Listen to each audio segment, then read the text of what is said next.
For almost a century, Arabs and Jews have fought for control of the Holy Land.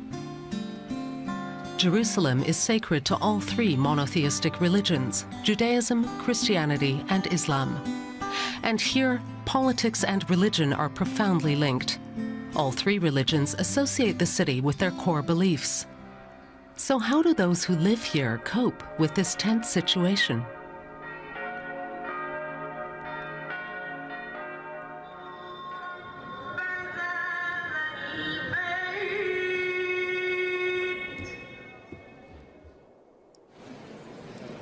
For Christians, Jerusalem is the city where Jesus was crucified and rose from the dead.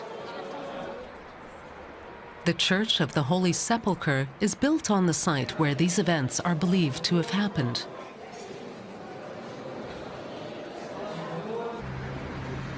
For Jews, Jerusalem is the holy city that God has given them. The Western Wall is all that remains of the Second Temple, destroyed by the Romans almost 2,000 years ago.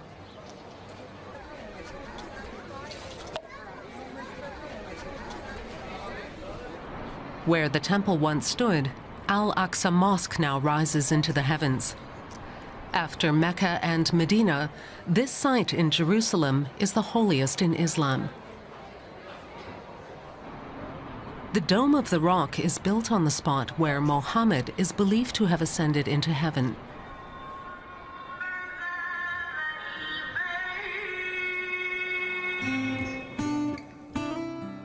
In the Old City, which covers less than 1 square kilometer, the three religions live side by side in clearly defined districts. All three view Abraham as their father, and they all believe in the same God. But there are differences.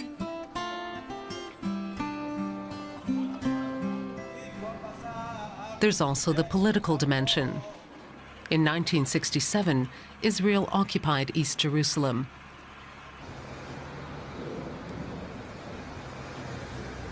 And it's here that a mountain of contention lies, the elevation that the Jews call Temple Mount and Muslims Al-Haram al-Sharif.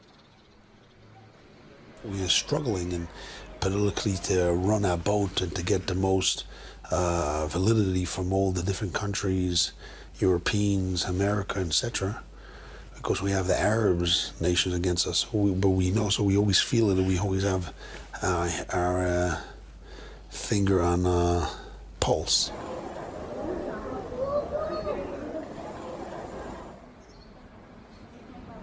The Jewish state is trying to have all the cake for their own self, their self. This is difficult. This might make some wars.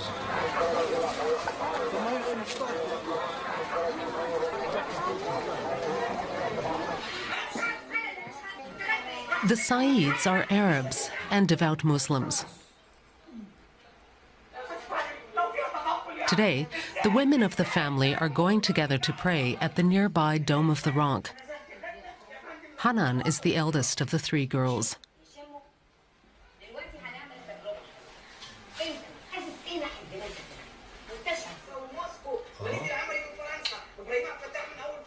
Their father, Yasin, considers it his duty to bring up his daughters according to the Quran.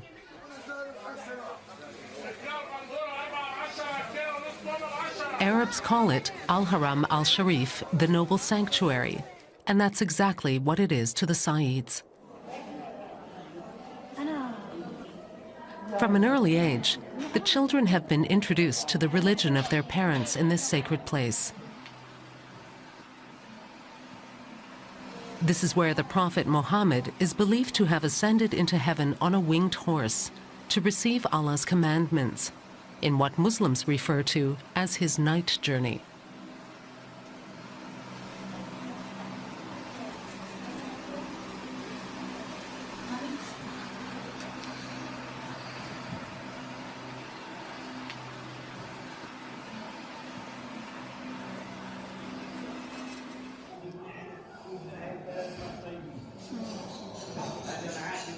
After prayers, the family goes out into the Old City.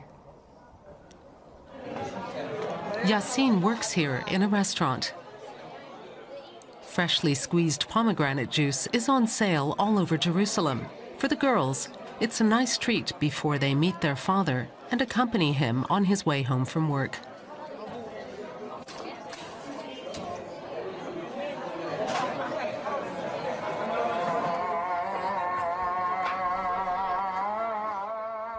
Here in Jerusalem's Muslim quarter, the cry of the muezzin, calling the faithful to prayer, echoes through the narrow alleys 5 times a day.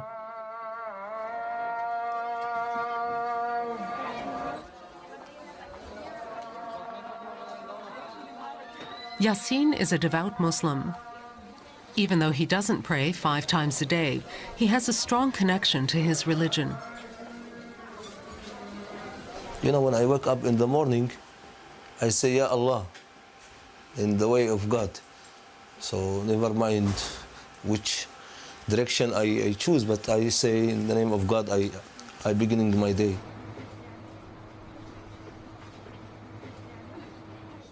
At the other end of the old city on Mount Zion live the Goldsteins, an Orthodox Jewish family.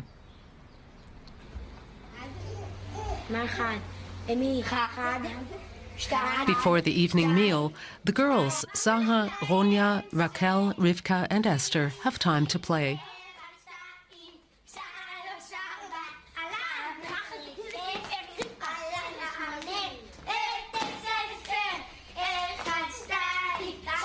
The boys, Moshe and Shlomo, help their mother Shoshana in the kitchen. Their father, Rabbi Goldstein, has just arrived home. Being able to live here with his family is very important to him. I live here in Mount Zion, as God prophesies that Jews will come back to Mount Zion, and we back. And this is part of the gift of God. Created the world, and he promised in his Bible to give it back to the Jews. And those promises being fulfilled. She's saying a blessing.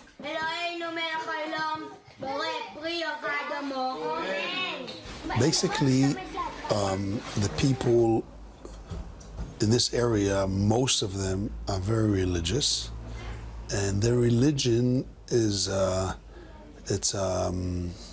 core of the existence. It's a primary in the life is their religion. And the only way that the people here live is because people have the necessity to live. And part of living is they have to relate to one another in business and different relationships, which requires life. And therefore, in those aspects, they relate to each other with respect and with the cover of honor and peace. But when it comes to the point of when religion is a conflict with life, because they want to protest or say a statement in different situations or different timings, so then the same person, which is your friend or your worker or your boss, it can be a totally different person, and it can come to the level of violence and even to the level of killing. The culture here, the Middle East culture, is not where you come from. It's a total different culture, totally different culture. The religion is a primary, honor is primary, values. You come from the world of the Western world, which is physical and there's more wealth. So people talk about love and care, but when you come from more of a survival society, the values are honor, religion. It's a total different world here. Zara describes that world. To obey God's commandments, share with others, help my mother, and make God happy.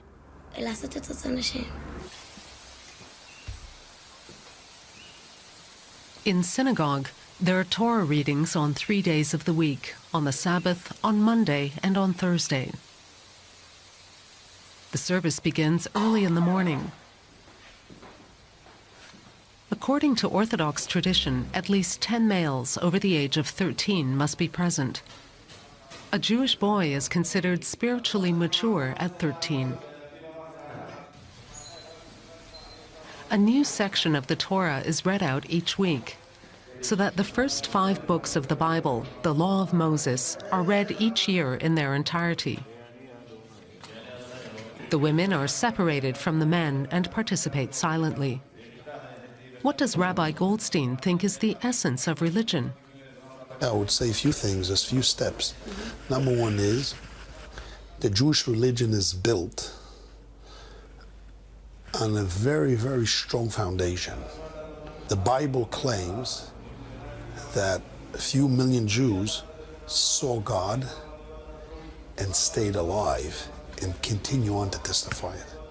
There's something very powerful that nobody can deny. Rabbi Goldstein also believes that all God's prophecies have been fulfilled so far. This proves that the scriptures are true, he says, and that God has chosen the Jewish people.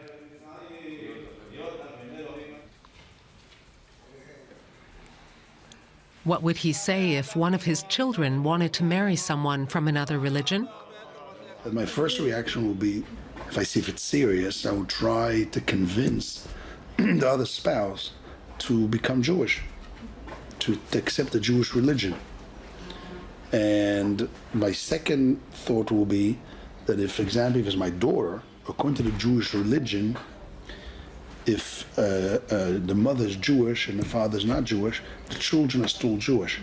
So I will focus very much to keep the relationship with the husband, because my goal will be his children, because his children are still Jewish. You have to understand that by Jewish religious people, we train kids from a very young age the Jewish values.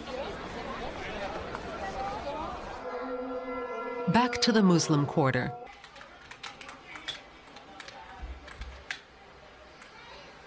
How are the Sayyids bringing up their children?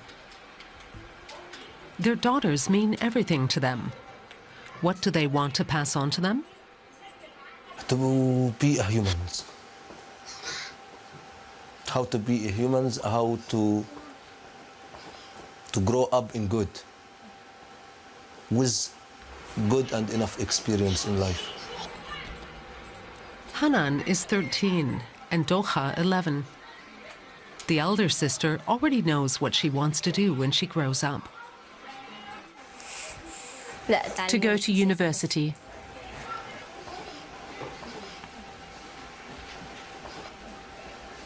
Become a lawyer.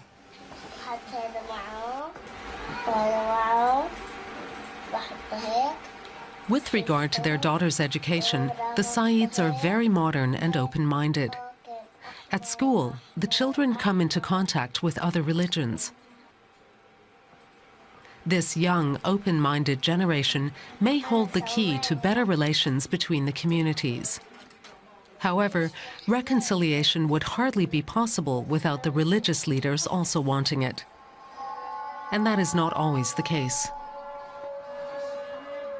In a small mosque in the Old City, Imam Hajj Rabia al-Bakri makes ready to say his prayers. How would he describe his religion to an outsider? Islam, to surrender for God. Moses' message was until the time of Jesus. When Jesus came, the message of Moses is end. We have no more a religion of Moses. We have to believe in Jesus. Now, every human being believes in the message of Jesus until the Prophet Muhammad came. When the Prophet Muhammad came, he came with the Quran. The Quran collects all the messages which has been before by Moses and by Jesus. So after Muhammad والسلام, everybody should believe in the message of Muhammad, which is the Quran. However, there are various interpretations of the sacred writings.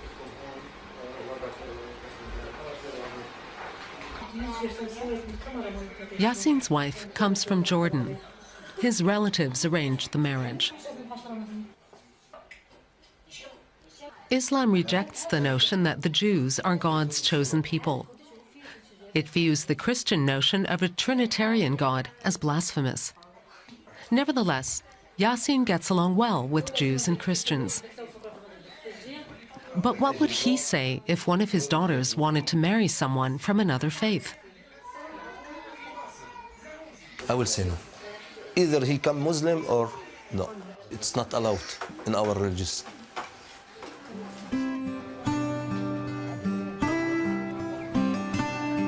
How did Christians live in the Old City?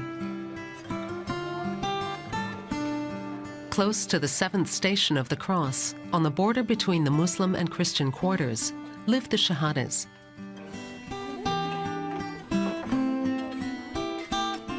The father is a cook and treats his family to his culinary skills. Today, there's lamb with almonds on the menu. The Shahadas are Arabs and devout Christians. Only Christians live in this apartment building, although it's in the Muslim quarter. The Shahadas' flat looks out onto the colorful alleys of the bazaar.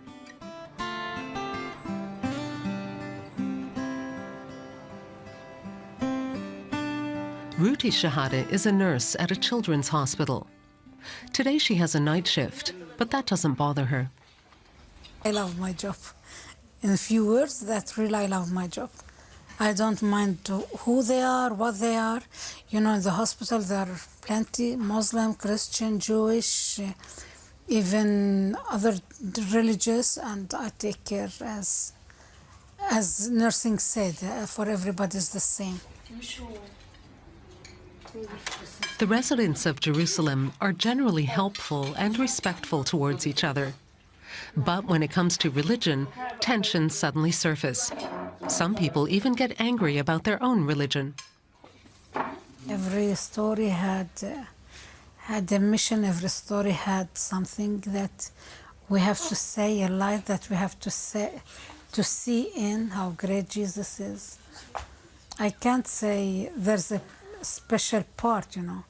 But what I don't like in Jesus' story, that when he when somebody hit you on your left, turn him on your right, so our face will be like a fan, you know, this way and that way. Sorry to tell, you know, the Jewish from one part and the Israel the other. I'm really sorry. The most difficult thing to love is your enemy. But like what Jesus said, that you have to love your enemy. But it's very difficult for us because we are occupied and we have a lot of enemies. So we're trying to love our enemies as much as we can.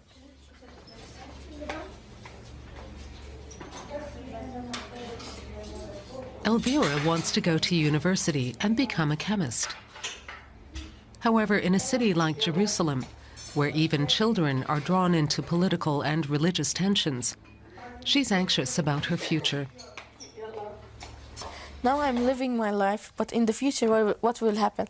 If we have a lot of fights with the other religion, like how we will live in a lot of places with killing, how we will live happy, how God tell us like to live happy, and we have a lot of fighting, lot of things coming through us. Like I hope in the future it will be more better than what I think, like what is today.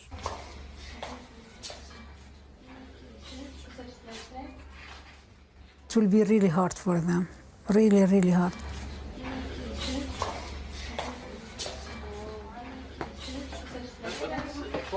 For example, I will not allow my daughter, now she's 17, she will get married years later, I don't know when, but I will not expect to marry another religion.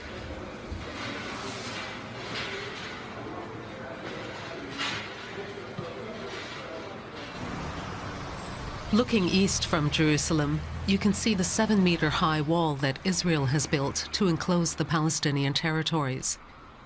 Those territories include the West Bank and part of the Judean desert. In the Six-Day War of 1967, Israel occupied East Jerusalem and the West Bank, as well as Gaza. The Palestinians want to see the pre-1967 borders reinstated and the recognition of an autonomous Palestinian state. This political conflict is inseparable from the diversity of peoples and their centuries-old religious conflicts. Father Joseph Sagbini sees little progress.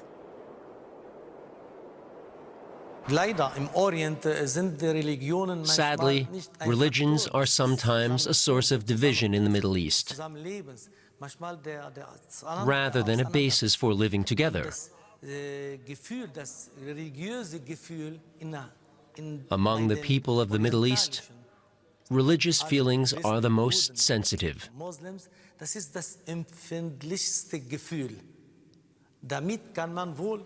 So they can easily be played upon and manipulated. Sometimes we suffer from the fanatical Orthodox Jews, as well as from fanatical Muslims. But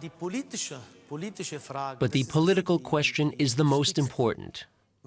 What will the Israelis trade for peace? Will they give up East Jerusalem? Will they return Palestine to its pre-1967 borders?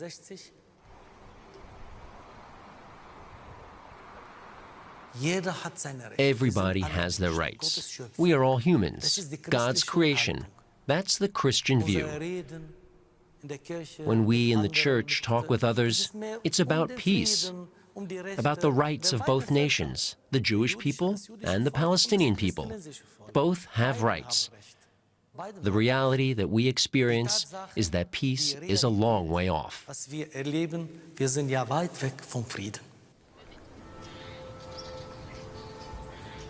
A model for how diverse cultures and religions can coexist peacefully is the little village of Neve Shalom Wahad al-Salam, midway between Tel Aviv and Jerusalem. The name is a combination of Hebrew and Arabic and means oasis of peace. Evi Guggenheim, a Swiss Jew, met the Palestinian Muslim Ayaz Shbeta at an intercultural workshop here in 1980. 8 years later, they married, and they have made Neve Shalom Wahad al-Salam their home. Founded by the French priest Bruno Houssard in 1967, the spiritual center at Neve Shalom Wahad al-Salam welcomes both Arabs and Jews. People from various cultures and religious backgrounds meet up here in an effort to understand each other. In the School of Peace, we've observed encounters between people that give me some hope in this dead-end situation.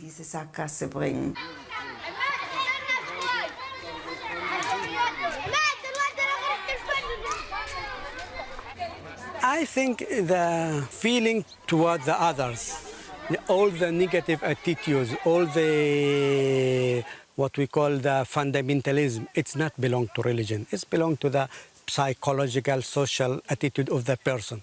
We use our religions to be fundamentalist. We are not the religion speaking. The main concept of all religions, and especially the three monotheistic religions, it's based on peace.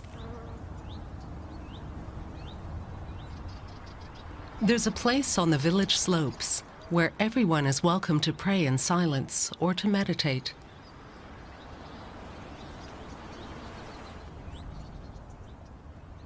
The name of this building is Dumia Sakinah. Dumia in Hebrew, Sakina in Arabic, it means deep silence. Silence is the common language of all religions, because God's word abides in silence.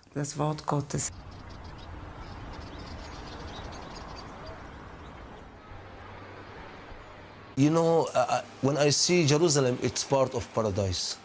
Jerusalem, it's part of paradise. When it will be, inshallah, peace, the people will have paradise over here.